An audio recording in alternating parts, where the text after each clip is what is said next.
Glórias a Deus, a paz do Senhor, a todos os amigos e os nossos alunos aqui do nosso canal. Estamos aqui mais uma vez para juntos estudarmos mais uma lição nesta semana, né? Estamos aqui estudando aqui mais um trimestre maravilhoso, falando sobre assuntos importantes, né? Sobre o tabernáculo, símbolo da obra redentora de Cristo. Esse é o tema da nossa lição desse trimestre.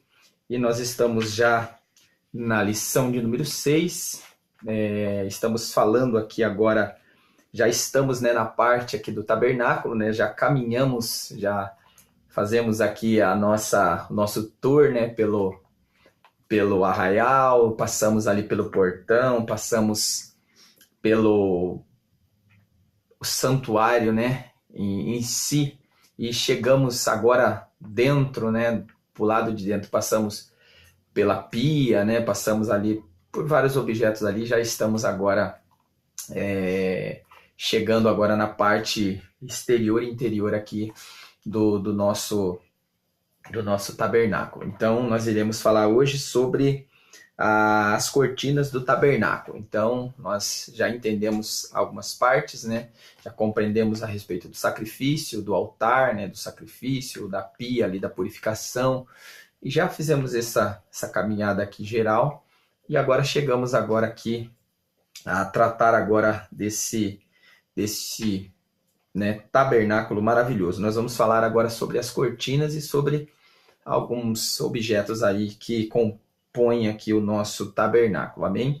Então, é uma lição maravilhosa, uma lição bem tipológica, né? Que nós vamos entender hoje. E gostaria que você, antes, deixasse o seu comentário, né? Deixasse aí a sua participação, deixasse o seu like aí, para estar nos ajudando aqui na divulgação aqui da nossa lição, para que nós possamos aí cada dia estar melhorando aqui. Então, convido você para nos acompanhar aqui até o final dessa lição. Você é o nosso convidado especial para estar conosco, não só nos acompanhando, né? Mas também nos ajudando, deixando aí o seu comentário, deixando aí a sua participação aí, porque é melhor, né? Mais gratificante quando nós temos aqui pessoas deixando seu comentário. A gente se sente mais motivado vendo que as pessoas estão mais interessadas no aprendizado, ver que as pessoas estão assistindo de verdade, porque muitas das vezes passa ali, dá uma olhadinha, deixa o like, mas vai embora, né? E não assiste, não vê o comentário, não vê se a lição ficou interessante, se o comentário que o professor fez foi de ajuda ou se não, aí só dá aquela passada rápida, deixa o like, ela já tá bom.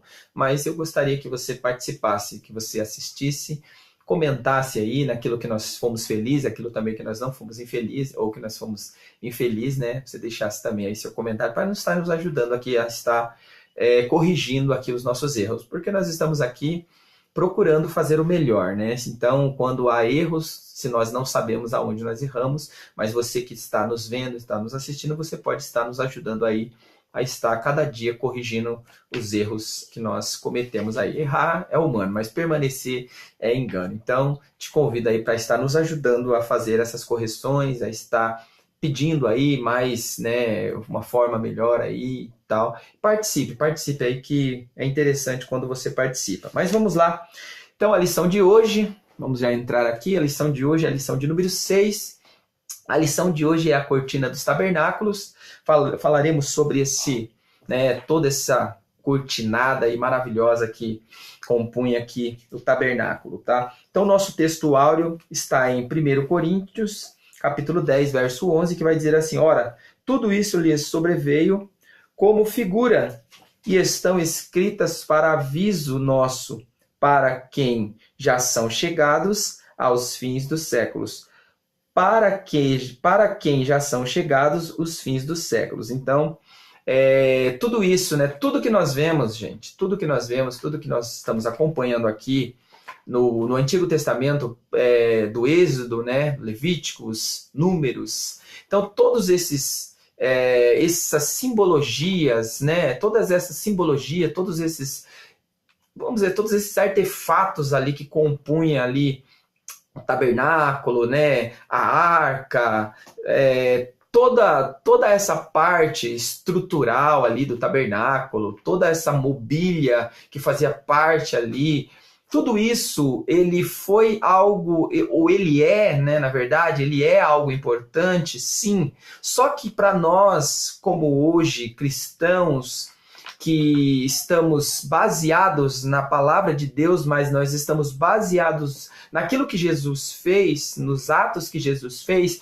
para nós acabou se tornando algo simbólico. Lógico que os judeus ele têm isso como uma, vamos dizer assim, algo prático, algo que eles ainda têm o desejo de retomar, reconstruir o templo, reconstruir talvez até a arca, não sei, não tenho certeza, não vou afirmar, mas com certeza se eles querem reconstruir, fazer novamente o sacrifício a qual eles faziam, então esse é um projeto dos judeus para o futuro, é o que eles estão planejando, então para eles ainda tem fins ainda práticos, mas para nós não. Para nós como cristãos que aceitamos a Cristo, aceitamos o Evangelho de Cristo, nós temos isso como símbolos, nós tomamos isso como tipologia do que Cristo fez por nós, porque Cristo ele cumpriu toda a lei, todos aqueles artefatos ali que compunha, se cumpriu em Cristo. Tanto o sacrifício, a arca, né, tudo isso mostrava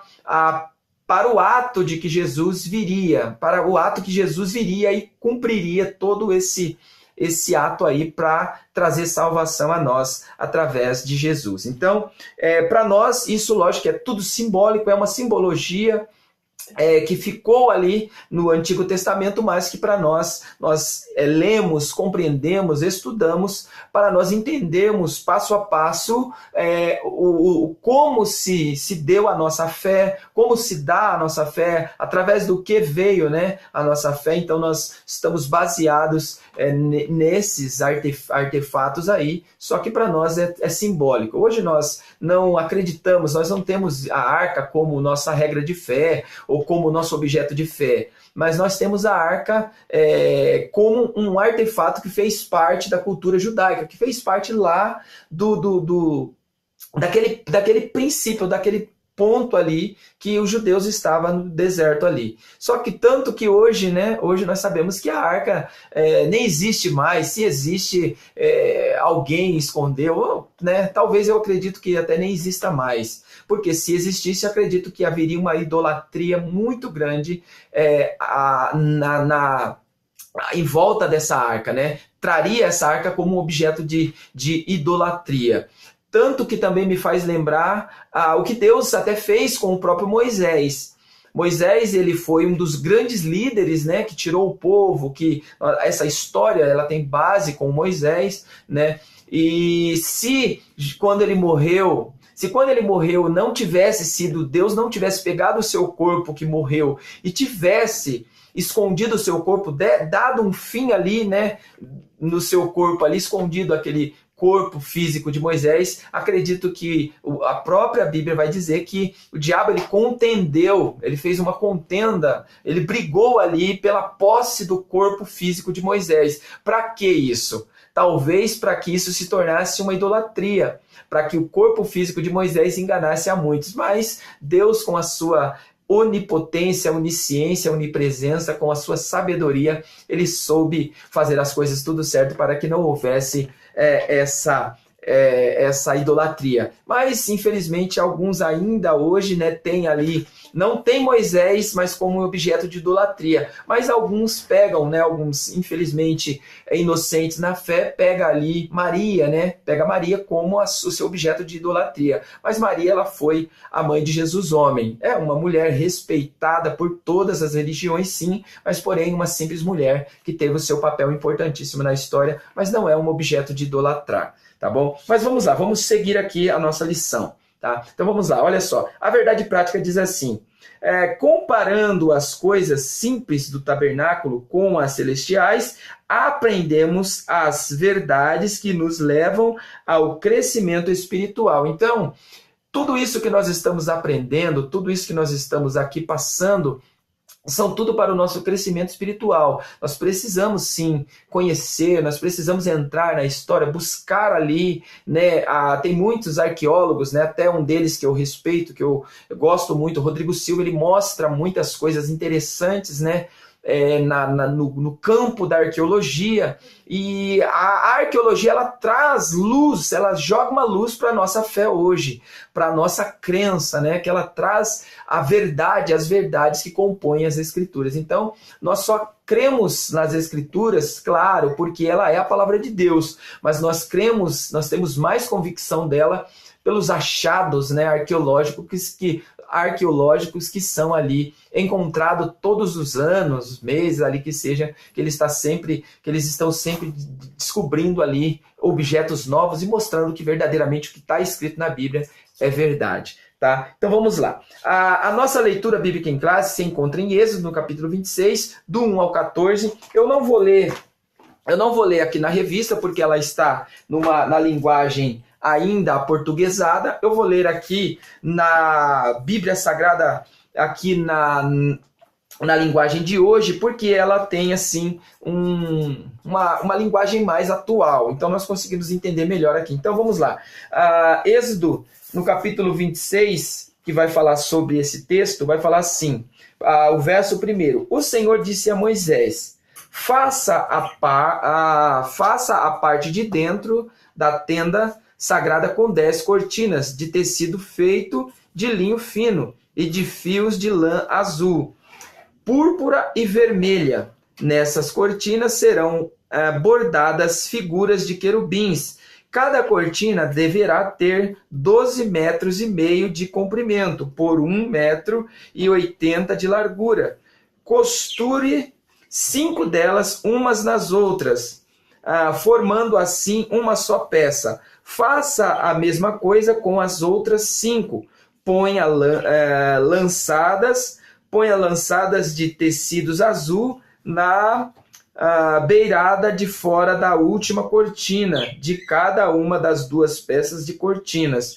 Faça 50 laçadas para a beirada da primeira cortina da primeira peça e 50 para a beirada da última cortina da segunda peça, de modo que as laçadas fiquem de frente umas com as outras.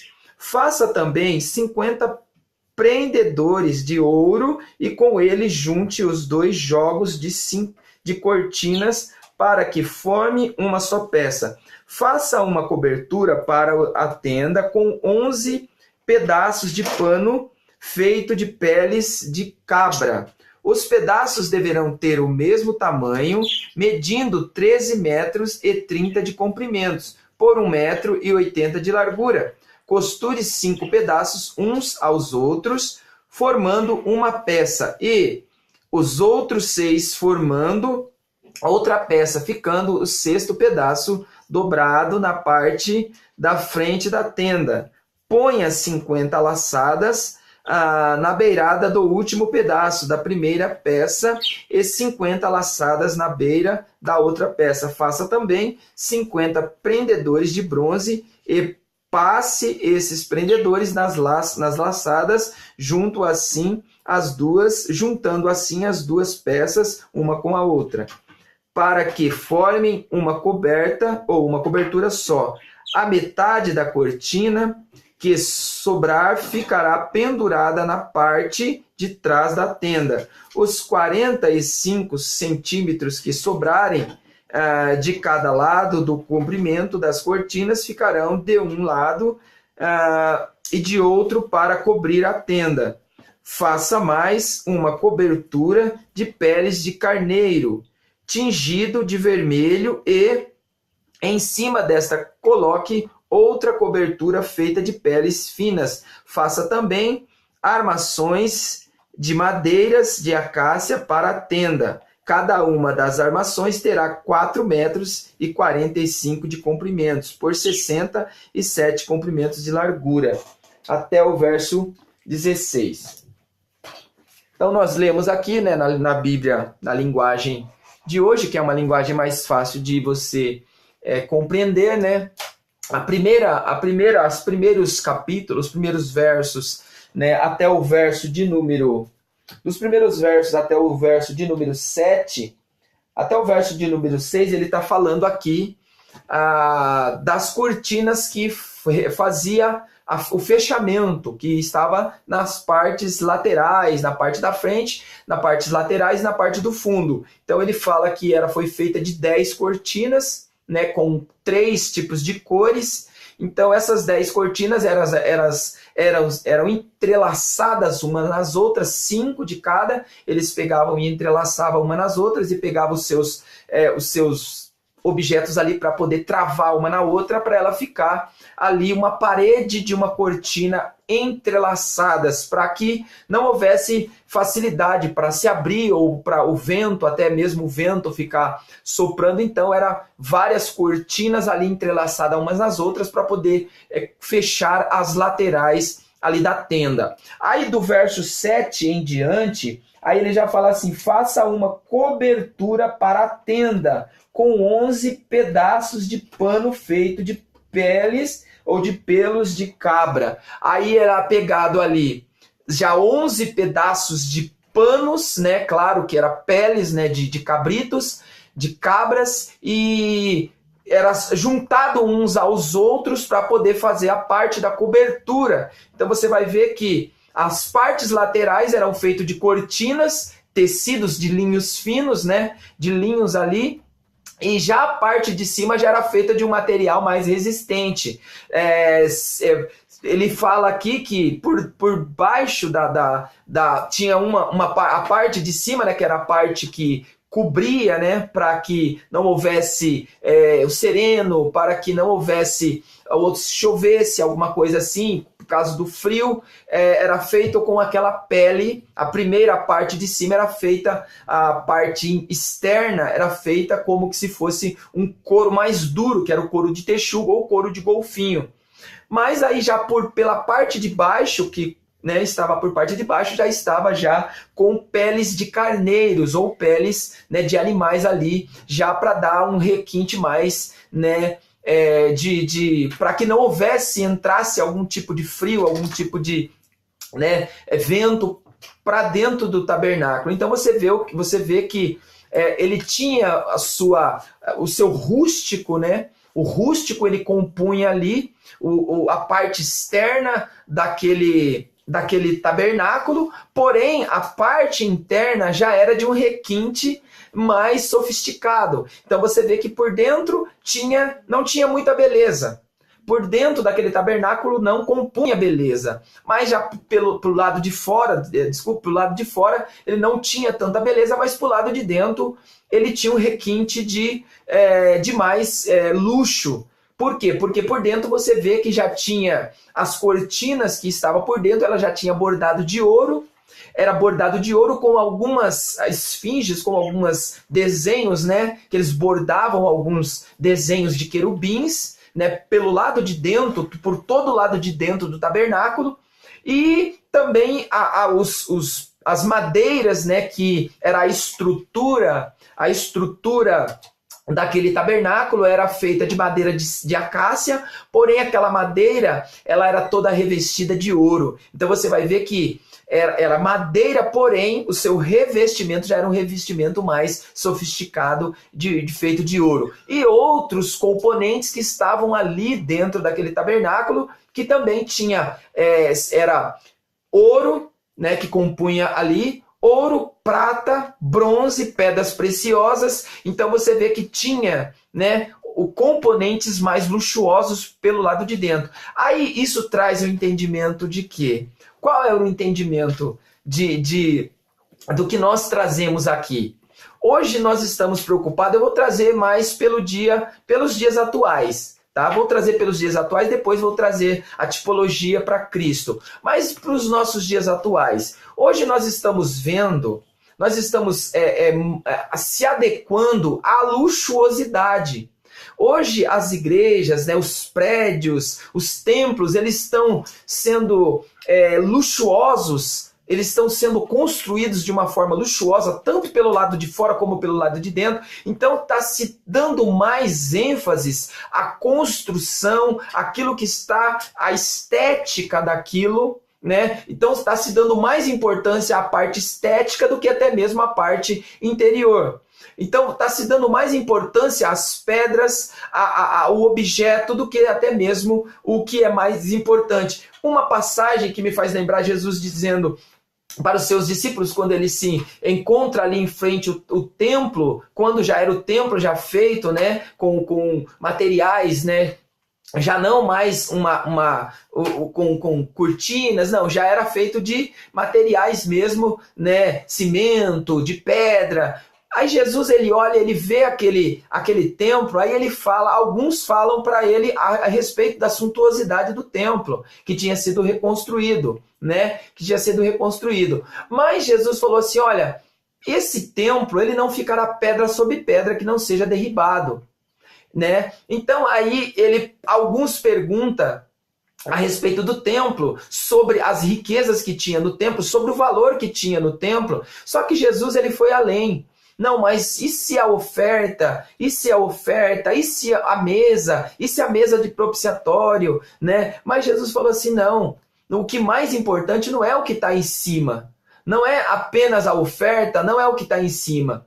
Então você vai ver que se dava mais importância naquilo que era tangível, naquilo que era palpável, naquilo que era visto ali por todos. Se dava importância ao templo, se valorizava mais as pedras, se valorizava mais a riqueza do templo, se valorizava mais o ouro do templo, se valorizava mais a oferta do templo, mas as pessoas que estavam ali dentro não se valorizavam. Não se dava valor às pessoas. Então você vai ver nos dias de hoje que estão se valorizando mais o templo, tanto que tem uma das igrejas aí que construiu um templo chamado de Templo de Salomão e dá tanta ênfase, tanto que para você conseguir entrar você tem que agendar, nem qualquer pessoa não consegue entrar, você tem até uma forma ali de entrar dentro daquele local, uma verdadeira de uma idolatria, uma verdadeira de uma enganação. Por quê? Porque o verdadeiro templo não é isso que está construído. O verdadeiro templo não é essas pedras, isso daqui vai ficar aqui. Tudo isso que é físico, tudo isso que é tangível, que é palpável, que é feito da terra, tudo que é pó volta para o pó. Mas o que vai ser salvo? O que vai ser salvo não é nem esse templo aqui, ó. Que eu nem cheguei na parte do templo que somos nós. Nós somos o templo. Nós somos o templo do Espírito Santo. Pedra, construção civil, construção material, isso não vai salvar ninguém. Né? Isso não salva ninguém. O que salva verdadeiramente é o sangue de Jesus derramado na cruz. Isso que salva o pecador. Isso que transforma o verdadeiro templo que somos nós. Nós somos o templo do Espírito Santo. E essa carne também, essa carne tangível aqui também, isso também vai perecer. O que vai ser salvo é o verdadeiro templo, é o verdadeiro Espírito que está em nós. Esse templo também é passageiro, esse templo também ele perece, mas o que está dentro de nós, que é o verdadeiro, o que somos nós na verdade, né, que é o nosso Espírito, esse sim se salvará, esse que é o mais importante. Isso aqui não é importante. Isso aqui, infelizmente, ele tombará um dia. Mas o que está dentro de nós, que somos nós, na verdade, é isso que será salvo. Então vamos lá. Nossa introdução, já para nós entrarmos aqui, aí depois eu já falo da tipologia aqui de Cristo, né? Porque conhecendo a tipologia de tudo isso que nós vemos aqui, nós só temos a entender que todo esse templo, toda essa beleza, toda essa formosura que estava para o lado de dentro, nós entendemos que Jesus ele se fez homem. Jesus era rei, era Deus, ele é, né, na verdade. Ele é Deus, ele é rei, ele é Senhor, ele é Salvador, né? Ele é poderoso, ele é soberano. Só que ele tomou-se essa forma humana. Ele veio e assumiu essa forma humana, essa forma perecível. Esse templo, né, que nós estamos vendo por fora, que era esse templo perecível. Mas pelo lado de dentro nós sabíamos que existia ali dentro um Salvador, um Senhor que salvaria a humanidade. Tá? Mas vamos lá. A introdução vai dizer assim: as cortinas do tabernáculo têm muito a dizer-nos acerca da maravilhosa obra redentora de Cristo. Pelas suas estruturas, simbologia e cores, veremos como esses utensílios importantes do tabernáculo se fez figura e estímulo para adentrarmos a presença de Deus de maneira confiante e ousada. Então, tudo isso aqui nós estamos vendo aqui como tipologia, tá? Nós vamos ver como tipologia. Primeiro item aqui, a coberta e as cortinas do tabernáculo. Embora fosse complexa em detalhes e específica nos materiais e cores, a estética do tabernáculo tinha de apresentar uma leitura fácil, pois a montagem e desmontagem do santuário tinha de ser de acordo com a simplicidade do cotidiano da vida do deserto. As cobertas e as cortinas do tabernáculo estavam assim classificadas. Então, a primeira coisa que nós vamos entender aqui nesse tabernáculo, nós vamos entender que esse tabernáculo era transitório. Era algo transitório. Por que algo transitório? Porque logo quando os israelitas eles adentrassem na terra prometida, no lugar onde eles fixariam a sua terra ou a sua descendência, que eles se tornassem nação, ali eles construiriam um templo fixo, né? Um templo fixo.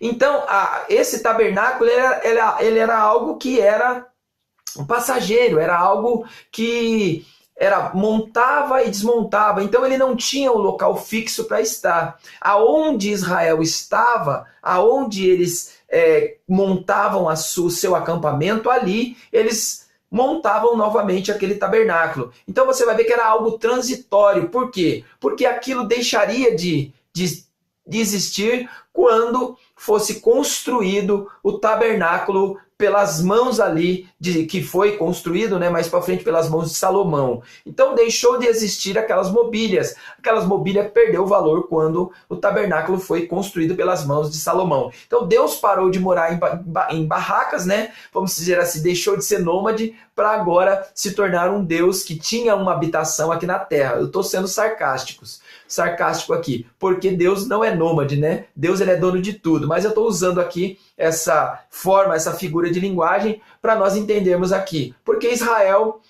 até então eles eram nômades porque eles não tinham um endereço fixo. Aonde eles estavam, ali eles ficavam por um tempo, né, porque eles estavam peregrinos ali no meio do deserto. Então ali eles construíam as suas barracas e ali eles ficavam por um tempo. E quando Deus achava que era o momento deles sair, por 40 anos, né? Por 40 anos eles se tornaram dessa forma, eles andaram desse jeito. Por quê? Por causa de um castigo que eles exigiram de Deus, né? Eles exigiram alguma coisa de Deus, exigiram que Deus fizessem para eles, e Deus, castigando eles, falou que eles não entrariam, dos filhos de 20 anos para cima, não adentrariam ali na terra prometida. Tanto que Josué e Caleb, mais 10 dos espias, eles foram espiar a terra, e ali eles viram, né, antes dos 40 anos, ali, há pouco tempo depois que eles saíram ali do Egito, que eles estavam no meio do deserto, eles foram espiar a terra, só que Deus não permitiu, aos 40 dias, né, que eles estavam ali no deserto, Deus não permitiu que eles entrassem, porque eles duvidaram de que eles conseguiriam entrar naquela terra, porque eles viram aquele lugar, eles viram que era terra de gigantes, então eles falou que não entrariam, que não conseguiriam, porque a terra era de gigantes. Então Deus falou assim, olha, vocês não entrarão, mas apenas Josué e Caleb e os de menor idade, esses sim entrarão. Então eles passaram 40 anos, né? 40 anos ali no meio do deserto, peregrinando ali até eles conseguirem entrar ali na sua morada. Então, por isso que eles se tornaram nômade por um tempo, até eles conseguirem entrar na terra, conseguirem conquistar a sua terra, né? E ali fazer ali a sua morada fixa. Então, por isso que eu falei que Deus aqui estava, né, como nômades, como nômades com eles ali. Tá bem? Então, vamos lá. Então, a cortina, vamos lá na cortina do tabernáculo. Embora fosse complexo em detalhe específico nos materiais e cores, a estética do tabernáculo tinha de apresentar uma leitura fácil, pois a montagem e desmontagem do santuário tinha de ser de acordo com a simplicidade do cotidiano da vida deles. Primeiro aqui, a coberta exterior. A coberta era feita de peles de animais marinhos, texugo ou golfinho. O desenho não expressa beleza exterior ou algo que chamasse a atenção. Tratava-se de um material para resistir às intempéries do deserto. Era rústica a estrutura na qual repousava a coberta. Era feita de madeira de acácia e revestida de ouro para o sustento. Então nós já falamos sobre isso, né? Da questão aqui da estrutura, de toda a parte estrutural aqui dessa tenda, que ela foi feita ali já no pensamento, né, de Deus. Deus já deu uma estrutura ali para Moisés, para que eles pudessem construir daquela forma, com a pele, né, uma pele mais resistente e pelo lado de fora. Então você não via beleza exterior. Todos aqueles que olhassem ali para aquela tenda não via beleza exterior, mas por dentro ele tinha o seu requinte ali, que era feita seu revestimento de ouro, né, com as madeiras ali e alguns materiais por dentro que compunha aquele tabernáculo. Vamos lá. A profecia, o tabernáculo com a humanidade do nosso Salvador, Jesus Cristo, que se fez carne e fez carne entre nós. A profecia de Isaías acerca da humanidade de Jesus é vívida, porque foi subindo como renovo perante ele, e como raiz de uma terra seca, não tinha parecer e nem formosura. Então ele pega aqui, lógico, essa profecia, né, de Isaías, no capítulo 53, onde ele fala sobre a natureza humana de Cristo, né? Ele não fala da natureza celestial, mas ele fala da natureza humana, aonde Jesus ele tomaria forma humana. Ele viria olhar, quando nós olhássemos para ele, nós não viríamos, né? Estou falando eu, me incluindo, porque eu também, quando eu olhei para Jesus a primeira vez, eu não consegui enxergar beleza nele, porque eu achava que o evangelho era algo que iria me escravizar, mas na verdade o evangelho ele não me escraviza. Todos aqueles que olham para o evangelho hoje, eles veem o evangelho como algo rústico, como algo que não agrega valor, que não tem valor. Por quê? Porque você ser crente hoje é questão de chacota para muitos. Não, você crente para quê? Então você olha para Jesus, estou usando esse termo porque você olhando para o evangelho é você olhar para Cristo e você não vê beleza nele.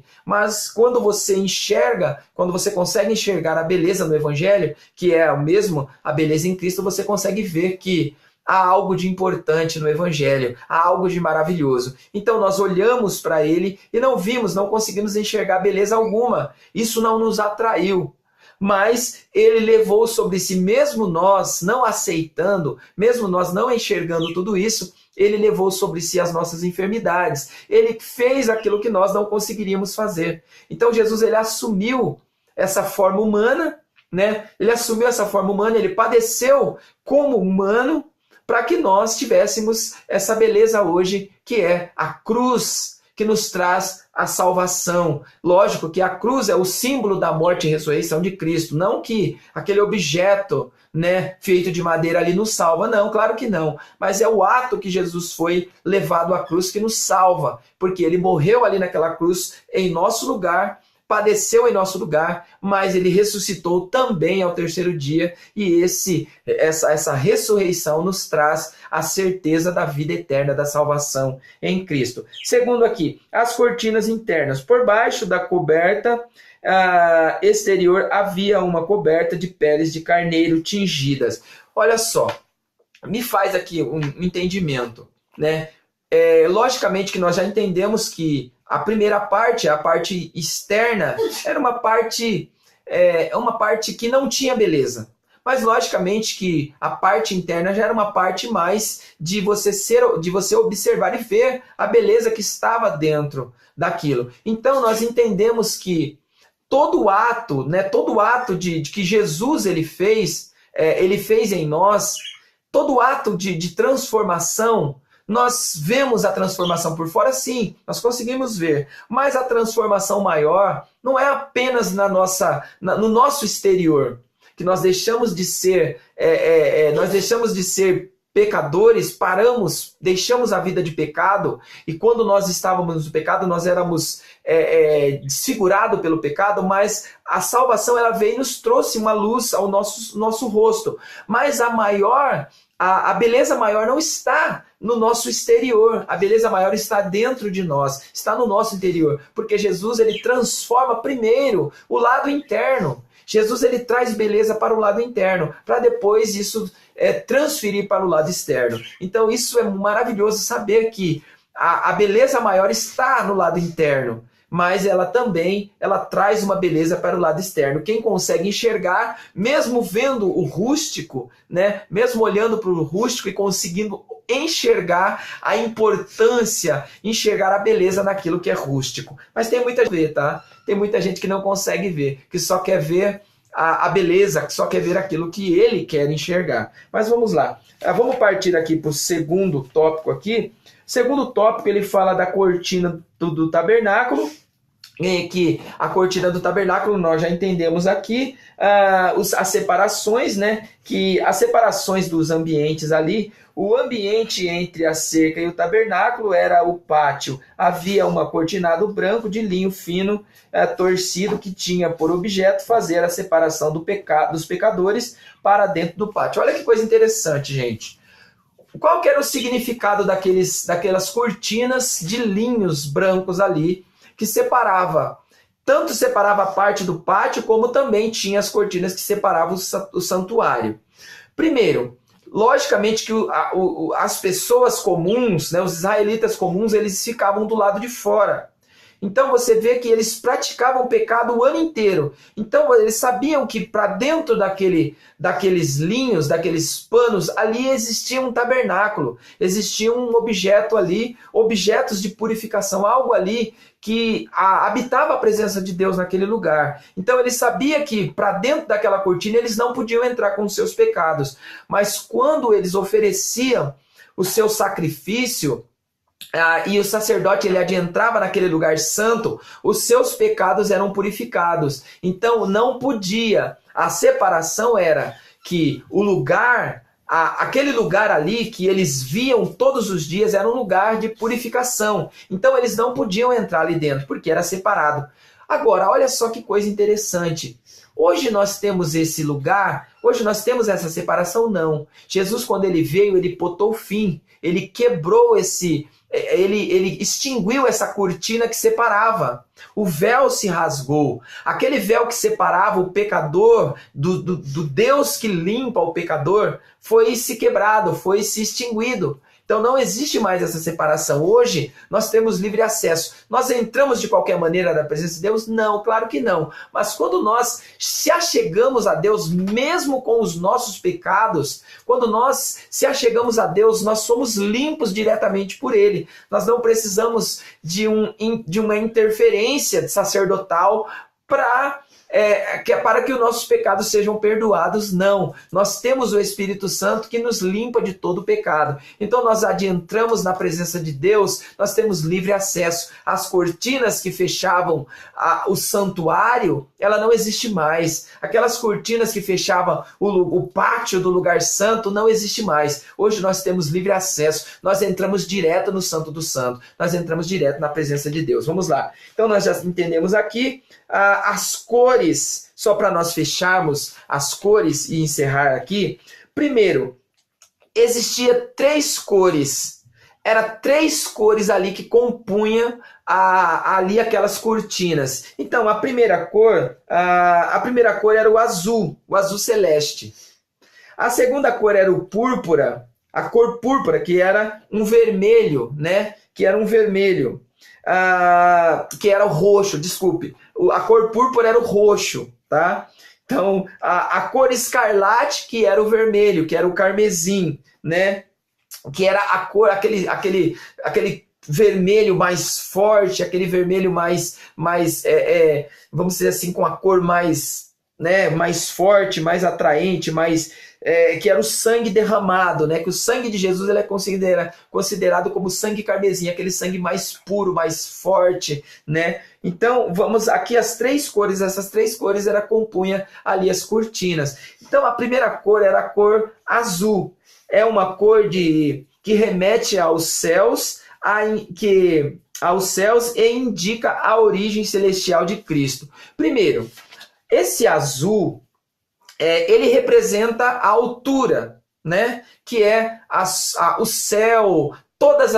Nós olhamos para o céu, a primeira coisa que nós olhamos, nós deparamos com o azul celeste, né? Com aquele azul, e tanto que na visão de Isaías, na visão de Ezequiel, quando Ezequiel viu, ele olhou, ele viu um mar em cima de vidro, né? O próprio João também, quando ele na ilha de Patmos, ele viu um mar de vidro, e aquele mar, ele tinha aquela cor azul, né? Aquela cor maravilhosa da cor do céu. Então vamos dizer assim que o azul ele simboliza a cor celestial, a cor mais da parte de cima, né? Que simboliza a origem de Cristo, a sua origem espiritual, a sua origem do céu, a sua origem vinda direto do céu.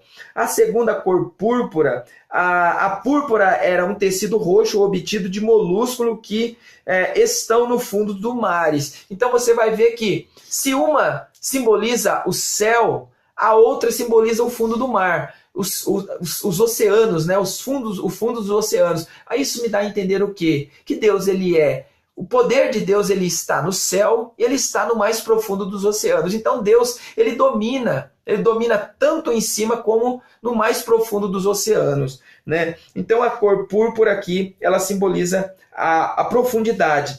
A cor escarlate, que era o carmesim é uma cor de sangue vermelho vivo. Se por um lado a cor projeta o vitupério do Calvário e o triunfo da obra salvífica de Cristo, por outro, ela aponta para a glória vindoura do reino do Rei dos Reis e Senhor dos Senhores. Zacarias 14, verso 9. Então você vai ver que, nós lembrando aqui, quando o povo ia sair de lá do Egito, a primeira coisa que Deus fez, falou para eles matar animais, né? Matar ali um cabrito, né? E o sangue, pegar aquele sangue e passar ali nos umbrais da porta. Então você vai ver que o sangue carmesim, esse sangue vívido aí, ele traz um sentido de salvação, ele traz um sentido de purificação, ele traz um sentido de cobrir, né? De cobrir o pecado que lá para eles foi cobrir o pecado do povo, mas nós entendemos que o sangue ele simboliza essa cor, né? Ela traz o simbolismo de salvação, né? De justificação, de purificação, tá bem? Então vamos lá, para nós encerrarmos aqui a nossa conclusão, ela vai dizer assim: o autor da Epístola aos Hebreus exorta-nos a chegar com confiança ao trono da graça, pois assim alcançaríamos misericórdia e acharíamos graça para num tempo oportuno seremos auxiliados. Jesus, o sumo sacerdote perfeito, deu-nos esse privilégio para desfrutarmos da presença santa de Deus mediante a fé. Não tenhamos receios de entrar à presença santa do Pai. Então, tudo isso que nós entendemos, logicamente, que são figurativos, né? Que são objetos figurativos, mas que traz uma luz para o nosso entendimento que o sangue de Jesus é a causa de nós, o sangue derramado ali naquela cruz é a causa de nós sermos perdoados, é a causa de nós sermos salvos. A morte de Cristo e a ressurreição são as causas de nós termos vida e de nós termos direito à salvação. Então toda essa obra trazida na tipologia do tabernáculo, trazida para Cristo, traz para nós uma verdade, não mais uma simbologia, mas traz para nós uma verdade, que nós devemos fazer parte, que nós temos que fazer parte da obra da salvação que Cristo ele cumpriu ali naquela cruz. Então a obra da salvação ela foi concluída. ela foi concretizada na cruz. E nós temos certeza da salvação por intermédio de que Jesus fez por nós. Amém? Então agradeço a todos, né, por estar aí conosco e peço que você continue deixando aí o seu comentário, nos ajudando aqui com o seu joinha aí, tá bom? Então, deixa aí o seu comentário, fala aí alguma coisa para nós estarmos aqui a cada dia procurando melhorar aqui nas nossas lições, amém? Então, convido você para assistir até o final, né? Não pare no começo, vai até o final aí, né? Claro que nós já estamos no final, mas né, alguns já tem pessoas que pulam, né, do começo, aí faz aquela, né, pula ali pro final, mas não assiste o meio, não assiste. Então aí, mas você que pulou aí, mas volta ali, assista desde o começo e vai até aqui o nosso comentário para que nós possamos juntos aí continuar fazendo essa obra aqui, amém? Então, muito obrigado pela sua presença e eu agradeço a todos até a semana que vem, que nós estaremos mais uma vez aí, amém? Deus abençoe.